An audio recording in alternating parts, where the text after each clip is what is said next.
मनाली के छोटे से एयरपोर्ट के बाहर की चहल पहल के बीच कुणाल ने अनिका से पूछा, अरे मिस अपना नाम तो बताती जाओ। इसे सुनकर अनिका ने कुणाल को देखते हुए अपनी आंखों से काला चश्मा निकाला और बड़े ही तेज और कटीली नज़र से कुणाल को देखते हुए बिना किसी भी हाव भाव से धीरे से कहा, अनिका गुलेरिया।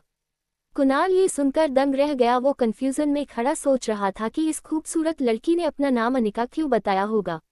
लेकिन तभी टैक्सी के अंदर बैठी अनिका ने कुणाल के पीछे खड़े ड्राइवर के हाथ का बोर्ड दिखाते हुए कहा, तुम अनिका गुलेरिया को पिक करने आए हो ना। अब तक कुणाल भी अनिका के नाम वाले बोर्ड को देख चुका था। उसने सोचा कि टैक्सी में बैठी लड़की बस वो बोर्ड पर लिखा नाम पढ़ रही थी, इसलिए कुणाल ने आगे बढ़कर कहा, अरे उस मोटी को तो मैं टैक्सी से भेज दूंगा, आप दोनों आराम से मेरे साथ कार में चलिए ना। कुणाल की ये बात सुनकर अनिका ने उसे एक एरोगेंट स्माइल दी और टैक्सी ड्राइवर को टैक्सी चलने के लिए कह दिया। कुणाल के मुंह पर धुआं छोड़ती टैक्सी रफ्तार पकड़कर कुणाल के सामने से निकल गई। दो पल के लिए कुणाल मायूस हुआ, लेकिन तभी उसे कुछ याद आया। हड़बड़ाहट में उसने ड्राइवर के हाथ से बोर्ड लिया और ड्राइवर को कहा, तू फटाफट इस टैक्सी के पीछे जाकर मैडम का पीछा कर और मुझे ये बता कि वो कौन सी होटल में रुकी है, और सुन उन्हें बिल्कुल शक नहीं होना चाहिए, चल भाग। ड्राइवर झट से गाड़ी निकालकर अनिका की गाड़ी का पीछा करने लगा। एयरपोर्ट से मनाली लगभग 1 बजे से 1:30 बजे घंटे का रास्ता था। रिया ने वापस अपने कान पर हेडफोन्स लगाए और वो टैबलेट पर गेम खेलने में बिजी हो गई। वैसे रिया को देखकर कोई ये नहीं कह सकता था कि वो एक लड़की है। Jeans, sports shoes, T shirt, छोटे बाल और सर पर कैप। रिया की उम्र भले ही छोटी थी मगर उस पर मॉडर्न टेक्नोलॉजी का काफ़ी ज़्यादा प्रभाव था। गेमिंग की दुनिया में रिया स्वीट एंजल के नाम से काफ़ी पॉपुलर थी। रिया को गेम खेलते हुए देख अनिका सोच रही थी कि पता नहीं रिया को मनाली लाकर उसने सही काम किया था या गलत। मोबाइल की रिंग से अनिका अपने ख्यालों से बाहर आई तो उसने देखा कि उसके पापा गौतम बार बार अनिका के फ़ोन पर कॉल किए जा रहे था। अनिका ने बिना फ़ोन उठाए अपने मोबाइल को साइलेंट मोड पर किया और आंखें बंद करके बैठी रही, मानो जैसे वो आने वाले तूफान के लिए खुद को मन ही मन तैयार कर रही हो। अगले 1 घंटे में अनिका की टैक्सी मनाली की सबसे बड़ी 5 स्टार होटल पैराडाइज इंटरनेशनल में दाखिल हुई, लेकिन उसका पीछा कर रहे राजू को होटल के मेन गेट पर ही रोक दिया गया। होटल का बेल बॉय अनिका का इंतजार पहले से कर रहा था। अनिका के आते ही बेल बॉय उसका सामान लेकर उसे लिफ्ट की ओर ले गया। होटल का प्रीमियम फर्नीचर, आकर्षित एम्बियंस और वेलकमिंग स्टाफ को देखकर समझ में आ रहा था कि क्यों देश विदेश से आए टूरिस्ट्स मनाली की इस शानदार होटल में रुकना पसंद करते थे। बेल बॉय ने अनिका को लिफ्ट की तरफ ले जाते हुए बोला कि उसका बुकिंग प्रेसिडेंशियल स्वीट में है, जो होटल के टॉप फ्लोर पर है। लिफ्ट में दाखिल होते ही बेल बॉय ने 24वें फ्लोर का बटन दबाकर अनिका से कहा, मैडम, इस टॉप फ्लोर पर सिर्फ 2 ही अपार्टमेंट्स हैं, एक आपका और दूसरा हमारे होटल के मालिक मिस्टर रोहित मारवा का। वो अपने बेटे और छोटे भाई के साथ यही रहते हैं। कुछ ही पल में लिफ्ट 24वें माले पर पहुंच गई थी। लिफ्ट का दरवाजा खुलते ही अनिका ने देखा कि यह फ्लोर होटल के बाकी फ्लोर से ज्यादा सुकून वाला था, इतना सुकून जितना अनिका ने शायद अपने घर में भी महसूस ना किया हो। अनिका के रूम के पास जाकर बेल बॉय ने कार्ड से दरवाजा अनलॉक किया। वो कार्ड अनिका के हाथ में देकर और सामान वहीं छोड़कर चला गया। रिया अभी भी गेम खेलने में बिजी थी। अनिका रिया को रूम के अंदर लेकर आए और उसने रूम का दरवाजा बंद किया। प्रेसिडेंशियल स्वीट एक काफ़ी लग्जरी अपार्टमेंट था। मॉडर्न और कंफर्टेबल बेडरूम, एक शानदार लिविंग एरिया और बड़ी सी बालकनी जहां से पूरा मनाली का नज़ारा दिखाई दे रहा था। ये प्रेसिडेंशियल स्वीट हर कोई अफोर्ड नहीं कर सकता था, क्योंकि कमरे का दिन का किराया 25,000 था। मगर world famous neurosurgeon doctor Amrita उर्फ अनिका को इससे क्या फ़र्क पड़ने वाला था। थोड़ी देर नई जगह का आनंद उठाने के बाद रिया थककर बिस्तर पर सो गई थी। अनिका प्यार से उसे चद्दर ओढ़ा रही थी, तभी उसका फ़ोन वाइब्रेट हुआ। अनिका ने देखा कि उसके पापा गौतम का फ़ोन आ रहा था। अनिका की आवाज़ से कहीं रिया जाग ना जाए, इसलिए हड़बड़ाहट में अनिका बेडरूम से बाहर आकर बेडरूम का दरवाजा बंद करके फ़ोन उठाई। जैसे ही अनिका ने फ़ोन उठाया, गौतम ने गुस्से से तिलमिलाकर कहा, Anika, what kind of behaviour is this? Kunal 2 घंटे तक एयरपोर्ट पर तुम्हारा इंतजार कर रहा था, तुम उसके साथ आए क्यों नहीं? कहाँ हो तुम? इस पर बड़े ही शांत अंदाज से अनिका ने अपने पापा से कहा, बस आ रही हूँ मैं। ये कहते ही अनिका ने फ़ोन काट दिया। न जाने क्यों, लेकिन अनिका काफ़ी डिस्टर्ब हो गई थी। गौतम ने बचपन से लेकर आज तक अनिका के साथ चाहे जैसा भी व्यवहार किया हो, आखिर वो थे तो अनिका के पापा ही, जिनसे अनिका 6 साल बाद मिलने वाली थी। अनिका ने कुछ सोचकर होटल रूम को बाहर से लॉक किया और वो होटल की लॉबी में लिफ्ट के पास आकर लिफ्ट के आने का इंतजार करने लगी। तभी अनिका के फ़ोन पर उसकी असिस्टेंट राजलक्ष्मी का फ़ोन आया। अनिका ने फ़ोन पिक किया तो राजलक्ष्मी ने अनिका का हाल पूछते हुए कहा, मैडम आशा करती हूँ आपकी फ़्लाइट सेफ और कंफर्टेबल थी और आपकी नींद भी पूरी हुई होगी। याद है ना आपको रोज़ कंपल्सरी 1 घंटे सोना ही है। अनिका उसकी बात को काटते हुए कहती है, हाँ याद है। तुम ये बताओ, तुमने मुझे फिर से वही बात बताने के लिए फ़ोन किया है जो तुम पिछले 1 महीने से रोज़ मुझे बताती आ रही हो, या आज कुछ नई बात बताने के लिए फ़ोन किया है? राजलक्ष्मी थोड़ा हिचकिचाते हुए बोली, अरे मैडम वो फिर से वो बिजनेस टाइकून रोहित मारवा का मेल आया है। वो अपनी दादी माँ का इलाज देश की सबसे बड़ी न्यूरोसर्जन डॉक्टर अमृता यानी कि आपके पास करवाना चाहते हैं। इस वक्त वो मनाली में ही है और आप भी मनाली में है, तो मैंने सोचा क्या मैं अपॉइंटमेंट फिक्स कर दूँ। लेकिन तभी अनिका ने कड़क शब्दों में कहा, बिल्कुल नहीं। ये बड़े लोग अपने बड़े बुजुर्गों की चिंता का सिर्फ ढोंग करते हैं। इनका असली मकसद तो कुछ और ही होता है, बुजुर्गों की प्रॉपर्टी, बिजनेस या और कुछ। हमें इन लोगों से दूर ही रहना चाहिए। और वैसे भी मनाली आने के पीछे मेरा मकसद कुछ और है। उस मकसद से मैं अपना ध्यान नहीं भटकाना चाहती। और हाँ राजलक्ष्मी, ये मत भूलो कि मैं इस वक्त ऑफिशियल लीव पर हूँ। राजलक्ष्मी अनिका की असिस्टेंट ही नहीं बल्कि उसकी दोस्त भी थी, इसलिए उसने अनिका का मूड लाइट करते हुए कहा, ओ मैम, एज यू विश। मगर एक बात बता दूं, मैंने सुना है ये रोहित मारवा की पर्सनैलिटी काफ़ी डैशिंग है, टॉल, डार्क, हैंडसम, और हाँ इतनी सी उम्र में इतना बड़ा बिजनेस टाइकून। देश की काफ़ी लड़कियां उनसे सिर्फ बात करने को मर मिटने को तैयार होती हैं। और आप हैं कि रोहित आपसे खुद मिलना चाहता है और आप उसे अवॉइड कर रही हैं। अगर लाइफ में थोड़ा सा रोमांस आ ही जाता है तो इसमें नुकसान क्या है? बाकी आपकी मर्जी, सोच लो। रोहित का फोटो भेजूंगी। अनिका समझ गई थी कि राजलक्ष्मी अब उसकी टांग खींच रही थी। तभी अनिका ने लिफ्ट को ऊपर आता देख राजलक्ष्मी से जल्दी जल्दी में कहा कि अगर ऐसा है तो तुम एक काम करो, तुम ही उसे डॉक्टर अमृता बनकर मिल लो। वैसे भी यहाँ डॉक्टर अमृता को चेहरे से कोई नहीं जानता, यहाँ तो मैं सिर्फ अनिका गुलेरिया हूँ। अब चलो, फोन रखो। लेकिन राजलक्ष्मी ने भी जल्दी जल्दी में बोला, ठीक है, I hope you enjoy your vacation. और हाँ, रोहित की फोटो भेजूंगी, एक बार देख जरूर लेना। इसके पहले कि राजलक्ष्मी अपनी बात पूरी कर पाती, अनिका हंसते हुए फोन काट देती है। लेकिन इसके पहले कि अनिका लिफ्ट के अंदर जा पाती, लिफ्ट वापस बंद होकर नीचे चली जाती है। तभी अनिका को लगा जैसे मानो उसके पीछे कोई खड़ा हो। अनिका ने जैसे ही पीछे मुड़कर देखा तो वो हैरान हो गई। पीछे रिया खड़ी थी, उसका चेहरा कुछ उखड़ा हुआ था और वो बस अनिका को एकटक देखे जा रही थी। अनिका को लगा कि रिया नींद से अचानक उठ गई होगी और जब उसने अनिका को पास नहीं देखा होगा इसलिए ऐसे खड़ी होगी। इसलिए अनिका ने नीचे झुककर प्यार से रिया के दोनों गालों पर किस किया और बोली, मम्मा जल्दी वापस आ जाएगी और आते वक्त तुम्हारी फेवरेट चॉकलेट आइसक्रीम लेकर आएगी। ठीक है, चलो अब जाओ कमरे में और आराम करो या तो अपना फेवरेट वीडियो गेम खेलो। तभी वापस लिफ्ट आ चुकी थी। लिफ्ट का दरवाजा खुला और अनिका लिफ्ट के अंदर चली गई। अंदर जाकर अनिका ने रिया से फिर एक बार कहा, सीधे रूम में चले जाना। हाँ mamma will miss you and mamma love you. Lift का दरवाजा बंद हो गया और लिफ्ट नीचे जाने लगी। बाहर जाने की जल्दी में अनिका एक बात भूल रही थी कि उसने अपने कमरे का दरवाजा बाहर से बंद किया था। फिर भी रिया रूम में बाहर कैसे आ गई थी? अनिका की लिफ्ट के नीचे जाते ही अनिका के रूम के सामने वाले रूम का दरवाजा खुला और उसमें से एक 26-27 साल का हैंडसम आदमी बाहर आया। ब्लैक चमकीले leather shoes, black trousers, white shirt और ब्लैक ब्लेजर।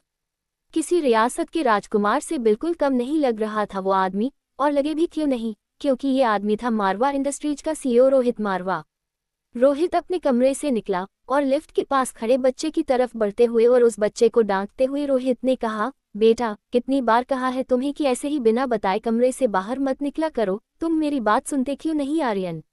आर्यन, जिस लड़की को रिया समझकर अभी कुछ ही पल पहले अनिका ने बात की थी, उसी बच्चे को रोहित किसी दूसरे नाम से पुकार रहा था।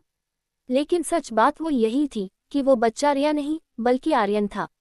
दरअसल अनिका जिस बच्चे को रिया समझकर उससे बात कर रही थी, वो बच्चा मशहूर बिजनेस टाइकून रोहित मारवा का इकलौता बेटा आर्यन था। मारवा इंडस्ट्रीज का इकलौता वारिस आर्यन। और इन सब में सबसे मज़ेदार बात ये थी कि रोहित का बेटा आर्यन और अनिका की बेटी रिया दोनों की शक्ल एक दूसरे से मिलती जुलती थी, यानी कि रिया और आर्यन हमशक्ल थे। तो रोहित लॉबी में जिस बच्चे से बात कर रहा था वो दरअसल आर्यन ही था और रिया अभी भी अनिका के कमरे में सो रही थी। रोहित आर्यन से बात कर रहा था लेकिन आर्यन की नज़रें अभी भी लिफ्ट के दरवाजे पर जमी हुई थी। आर्यन की गोल मटोल आंखें और खूबसूरत मासूम सा चेहरा देखकर ऐसा महसूस होता था जैसे उसने अभी अभी आकाश से उतरता हुआ टिमटिमाता तारा देख लिया हो। रोहित ने पीछे से फिर से आर्यन को आवाज़ देते हुए कहा, आर्यन ध्यान कहाँ है तुम्हारा?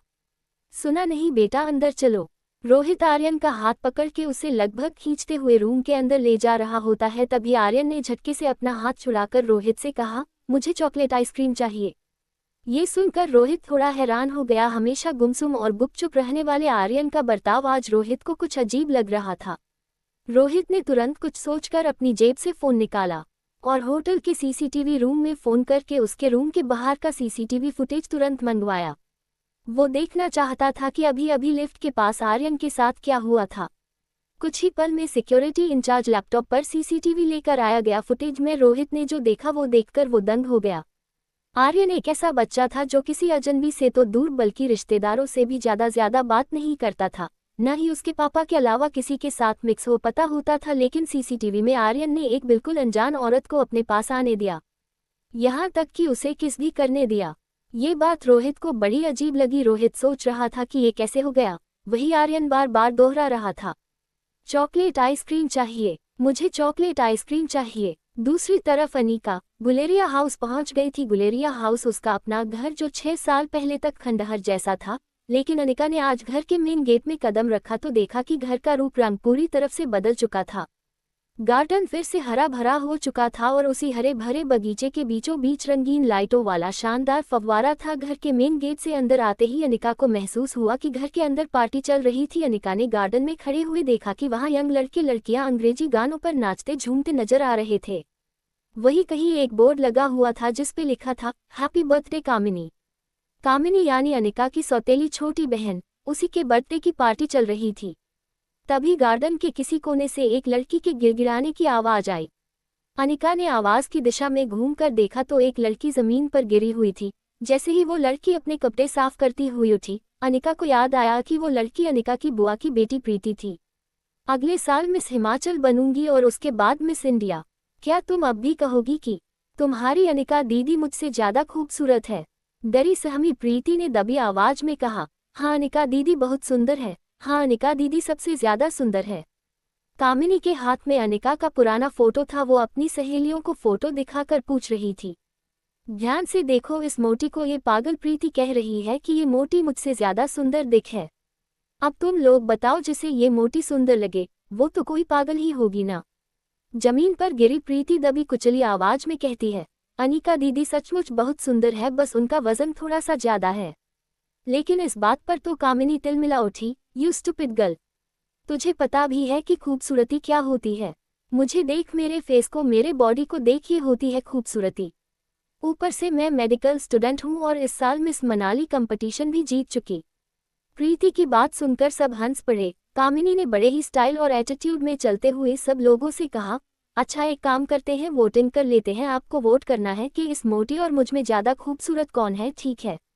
ये बात कहकर कामिनी ने अपने एक दोस्त से सिगरेट जलाने का लाइटर लिया और उससे अनिका की फोटो जला दी। दूर खड़ी अनिका चुपचाप ये सब देख रही थी। कामिनी ने जले हुए फोटो के टुकड़े एक जूस के गिलास में मिला दिए और कहा, तो गाइस, क्या आप अपने वोट के साथ तैयार हो? तो बोलो मुझे कितने वोट? कामिनी के सारे दोस्तों ने अपना हाथ कामिनी को वोट देने के लिए एक साथ हवा में उठा लिए। बेचारी प्रीति, सारे वोट तो मुझे ही मिल गए, तुम तो हार गई। चलो कोई बात नहीं, अब हार गई हो तो तुम्हें सजा भी मिलेगी ना। तो तुम्हारी सजा ये है कि तुम्हारी इस खूबसूरत मोटी दीदी के जले हुए फोटो की राख को मैंने इस जूस के गिलास में मिला दिया है, तुम्हें बस ये जूस पीना है। लेकिन जैसे ही प्रीति ने उस जूस को पीने से मना किया, कामिनी ने प्रीति के मुंह को अपने हाथ से पकड़कर उसके गालों को दबाया और कामिनी ने प्रीति को जबरदस्ती वो जूस पिलाने की कोशिश की। लेकिन इसके पहले कि वो प्रीति के मुंह में जूस डाल पाती, ऐन वक्त पर एक हाथ आकर बीच में कामिनी का हाथ पकड़कर उसे रोक लेता है। ये हाथ अनिका का था। अनिका ने गुस्से में कामिनी का हाथ इतना कस के पकड़ा था कि कामिनी की चीख निकल गई। बिन माँ की अनिका को बचपन में साक्षी बुआ से ही माँ का प्यार मिला था और प्रीति तो मानो अनिका की कजन नहीं बल्कि सगी छोटी बहन हो। अनिका प्रीति की तरफ आगे बढ़ ही रही थी इतने में उसे लगा कि प्रीति की हालत कुछ ठीक नहीं। ऐसा लग रहा था जैसे काफी वक्त से उसकी सहेलियां उसका मजाक उड़ाकर उसका तमाशा बना रही थी और इन सब की लीडर थी कामिनी। हाथ में वाइन का गिलास, लाल रंग का बैकलेस टॉप, काले रंग का मिनी स्कर्ट और गोल्डन रंग की ऊंची हील्स में कामिनी किसी ग्लैमरस मॉडल से कम नहीं लग रही थी। प्रीति ठीक से उठ पाए उसके पहले कामिनी ने प्रीति को उसकी कलाई से पकड़कर वापस जमीन की ओर पटक दिया। अनिका ने कामिनी के हाथ से गिलास छीनकर कहा, हार और जीत का फैसला खेल खत्म होने के बाद होता है, और खेल अब तक खत्म नहीं हुआ। अनिका ने जमीन पर गिरी प्रीति को उठाया। प्रीति ने अनिका की आंखों को गौर से देखा। प्रीति इस आंखों को, इस आवाज को पहचानती थी। वो समझ गई कि ये लड़की और कोई नहीं बल्कि उसकी अनिका दीदी ही थी। प्रीति अनिका का नाम लेकर तुरंत उसके गले लग गई। ये देखकर कामिनी शॉकड थी। उसे अपनी आंखों पर यकीन नहीं हो रहा था। वो समझ नहीं पा रही थी कि कल तक की 120 किलो की अनिका आज इतनी फिट, फाइन एंड गॉर्जियस कैसे दिखने लगी। ये चमत्कार आखिर हुआ कैसे? आसपास खड़े कामिनी के सभी दोस्त भी सरप्राइज हो गए। दोस्त आपस में ही बातें करने लगे। पहली दोस्त बोली, अरे यार ये अनिका इतनी खूबसूरत कैसे हो गई। दूसरी दोस्त ने कहा, ये तो किसी फिल्म की हीरोइन जैसी लगती है। दूसरा दोस्त बोला, my God she looks so gorgeous. सबकी बातें सुनकर अनिका ने बड़े ही रुआब से कहा, चलो जीत किसकी हुई ये तो पक्का हो गया, अब जो सजा तय की थी वो पूरी कर ली जाए। ये कहते हुए अनिका ने कामिनी की कलाई को पकड़ा और अनिका ने वही जूस का गिलास कामिनी को देते हुए उसे पीने को कहा। कामिनी ने गुस्से से अनिका के हाथ को झटक दिया जिससे जूस का गिलास नीचे गिर गया। कामिनी गुस्से में झुलस रही थी। वो बोली, ये कैसे हो सकता है, तुम इतनी बदल कैसे गई। और तभी गिलास टूटने की आवाज सुनकर गौतम और अनिका की सौतेली मां मनीषा वहां भागते हुए आ गए। उनके वहां देखते ही कामिनी ने नाटक शुरू कर दिया और एकदम से बेचारी बनकर कहने लगी, देखो माँ पापा, अनिका मेरी बर्थडे पार्टी में आकर मेरी पार्टी खराब करना चाहती है। मैंने सिर्फ इतना पूछा कि तुमने अपना वजन कैसे घटाया तो मुझसे कहने लगी, अब मैं तुमसे काफी ज्यादा खूबसूरत हूँ, भला तुम्हारी औकात ही क्या है मेरे सामने। और ये कहते ही कामिनी झूठ मूठ रोने लगी। इससे पहले कि अनिका अपनी सफाई में कुछ कहती, हमेशा की तरह गौतम ने बिना सच्चाई जाने अनिका को डांटना शुरू कर दिया। बस करो अब अनिका, बहुत तमाशा हो गया। एक डिवोर्स पेपर पर साइन करने के लिए कितना नाटक करोगी, और घर के अंदर चलो, कुछ जरूरी बात करनी है तुमसे। ये कहते हुए गौतम और मनीषा अनिका का हाथ पकड़कर उसे अंदर ले गए। घर में घुसते ही गौतम दरवाजा बंद करता है और 6 साल बाद अपनी बेटी को मिलने की कोई भी खुशी ना जताते हुए और सीधा मुद्दे की बात करते हुए गौतम सीधे मुद्दे की बात शुरू करता है। देखो अनिका, जो हो गया सो हो गया। हम लोगों को और परेशान करके तुम्हें क्या मिलेगा। तुम मेहरबानी करके इन 2 कागजात पर साइन कर दो। अनिका ने देखा तो उसके सामने रूम के सेंटर टेबल पर 2 पेपर्स और एक पेन पड़ा था। अनिका ये सुनकर थोड़ा चौंक गई। वो यहाँ अपने डिवोर्स पेपर पर साइन करने आई थी। फिर ये दूसरे पेपर्स किस चीज के थे? गौतम ने मानो अनिका के मन की बात सुन ली हो वैसे उसने कहा, दरअसल तुमसे डिवोर्स लेने के बाद हम यानी कि मैं और तुम्हारी नई माँ चाहते हैं कि कुणाल और कामिनी की शादी हो जाए। कुणाल को भी इस शादी से कोई ऐतराज नहीं है और कामिनी तो पहले से ही कुणाल को पसंद करती थी। बस कुणाल के दादाजी की एक ही इच्छा है। ये कहते हुए गौतम ने अपना गला साफ किया, मानो जैसे वो आगे कुछ बोलने के लिए हिम्मत जुटा रहा हो, और आखिर में गौतम ने उसे वो बात बता ही दी जिसके लिए वो आज सुबह से अनिका को फोन करके घर पे आने को कह रहा था। गौतम ने असली मुद्दे पे आते हुए कहा, अनिका, दरअसल तुम्हारी माँ के गुजर जाने के बाद उसकी फॉर्मा कंपनी जो तुम्हारे नाम पर हो गई थी, वो कंपनी तुम अपनी छोटी बहन कामिनी को शादी के तोहफे में दे दो बेटा। मैंने सारे डॉक्यूमेंट्स तैयार करवा लिए हैं, तुम सिर्फ सिग्नेचर कर दो। अनिका ये सुनकर कुछ देर गौतम की ओर देखती रही। वो सोच रही थी कि क्या सच में उसके पापा ने वो कह दिया था जिसे वो सुनकर भी मानना नहीं चाहती थी। और वो कभी सोच भी नहीं सकती थी कि डोगरा खानदान के साथ रिश्ता बनाए रखने के लिए उसके पापा इतना नीचे गिर सकते थे। एक पल के लिए भले ही अनिका थोड़ी कमजोर पड़ गई हो, लेकिन दूसरे ही पल उसने खुद को संभालते हुए उसे मेज पर रखे उन पेपर्स को देखा। बिना कुछ कहे अनिका पेपर्स की तरफ आगे बढ़ी। उसने पेन उठाए और कुछ सोचकर वो डिवोर्स पेपर के पन्नों पर फटाफट साइन करने लगी। गौतम और मनीषा ने ये देखकर थोड़ी राहत की सांस ली। उनको लगा कि अनिका सब कागज पर साइन करने को मान गई, लेकिन तलाक के पेपर्स पर साइन करने के बाद उसने धीरे से अपनी मां की कंपनी के कागजात उठाए और बोली, अपना कहने को इस दुनिया में इस कंपनी के अलावा कुछ नहीं है मेरे पास। माफ कीजिएगा लेकिन ये कंपनी मैं आपको नहीं दे सकती। अनिका बड़ी ही शालीनता से मना करके सीधा वहां से निकल जाती है। गौतम और मनीषा को यकीन नहीं हो रहा था कि अनिका, जो आज तक उसके पापा की हर एक बात चुपचाप मान लेती थी, उसने आज उनकी बात मानने से साफ मना कर दिया था। अनिका की सौतेली माँ मनीषा भागकर अनिका के पीछे जाती है और उसे रोकते हुए बोली, क्यों हमें बर्बाद करने पर तुली हो अनिका? पहले ही एक बिन ब्याही माँ बनकर तुमने समाज में हमारी इतनी इज्जत उछाली, वो कम थी क्या? अब अपनी बहन की जिंदगी भी बर्बाद करना चाहती हो? मनीषा की बातों को अनसुना करते हुए अनिका घर के मेन गेट से बाहर निकलने ही वाली थी कि तभी कामिनी उसके सामने आ खड़ी हुई और बोली, तुम्हें क्या लगा तुम वो कंपनी मेरे नाम नहीं करोगी तो कुणाल मुझसे शादी नहीं करेगा? वेहम है ये तुम्हारा। कुणाल मुझसे शादी इसलिए करना चाहता है क्योंकि मैं उसे पसंद हूं, ना कि तुम्हारी उस फैक्ट्री के लिए जैसे उसे तुम्हारे साथ करनी पड़ी थी, और तुम ये सब नहीं देख सकती क्योंकि तुम बचपन से ही मुझसे जलती हो। अनिका ने एक कटाक्ष भरी मुस्कान के साथ कामिनी से कहा, कौन किससे जलता है इसका नमूना तुम बाहर दिखा चुकी हो। और रहा सवाल बचपन का, तो तुम्हें तो आदत है मेरी हर चीज को छीनने की। मेरे लिए जो भी अच्छे कपड़े, अच्छे खिलौने, अच्छी सैंडल आती थी, वो तुम ही तो रख लेती थी। लगता है अभी भी वो आदत गई नहीं तुम्हारी। जिस लड़के को मैंने डिवोर्स दिया, उसी से तुम शादी करना चाहती हो। तो ठीक है, कर लो, कोई बात नहीं, मगर कंपनी तो मैं नहीं दे सकती। बचपन में अनिका का फायदा हर कोई उठा ले जाता था, लेकिन इसके बावजूद उसके मुंह से कभी चुतक नहीं निकलती थी। शायद इसीलिए सब ने सोचा होगा कि अभी भी अनिका को बहला फुसलाकर, समाज का और बहन के भविष्य का वास्ता देकर बहलाकर उसका फायदा उठाया जा सकता है। लेकिन किसी को नहीं पता था कि अनिका का शरीर ही नहीं, उसका मन, उसके विचार हर कुछ इन 6 सालों में बदल चुका था। आज अनिका को इस तरह सबके अरमानों पर पानी फेरता देख सब लोग गहरे शौक में थे। अनिका के मुंह से ऐसे तीखे शब्द कामिनी पहली बार सुन रही थी और अब कामिनी का पारा 7वें आसमान पर था। वो घुराती हुई अनिका से बोली, समझती क्या हो खुद को? वजन घटा लिया तो जबान भी लड़ाना सीख गई क्या? चाहे कुछ भी कह लो, मैं कल भी तुमसे ज्यादा खूबसूरत थी और मैं हमेशा तुमसे ज्यादा खूबसूरत रहूंगी। दिखने में भी तुमसे आगे और पढ़ने में भी तुमसे आगे। कुछ ही साल में डॉक्टर बन जाऊंगी। मुझ जैसी लड़की को छोड़कर कुणाल तुम्हारे पास वापस आ ही नहीं सकता। कामिनी भी नहीं जानती थी कि उसके मुंह से आखिर कुणाल की बात क्यों निकल गई थी, लेकिन उसकी इस बात पर अनिका ने भी मुस्कुरा कर कह दिया, तो चलो एक और शर्त लगाए। अनिका की ये बात सुनकर ना जाने क्यों कामिनी का कॉन्फिडेंस अचानक से थोड़ा कम हो गया, क्योंकि कहीं ना कहीं उसे हकीकत पता थी। वो अनिका का नया रूप भी देख चुकी थी और वो कुणाल की फितरत से वाकिफ भी थी। और तभी घर के मेन गेट के बाहर से कुणाल की आवाज आई, कहाँ गई वो मोटी? मुझे एयरपोर्ट पर 2 घंटे वेट करवाया, आज छोड़ूंगा नहीं उसे। कुणाल की ये बात सुनकर कामिनी टेंशन में आ गई, लेकिन अनिका वही खड़े कामिनी के सामने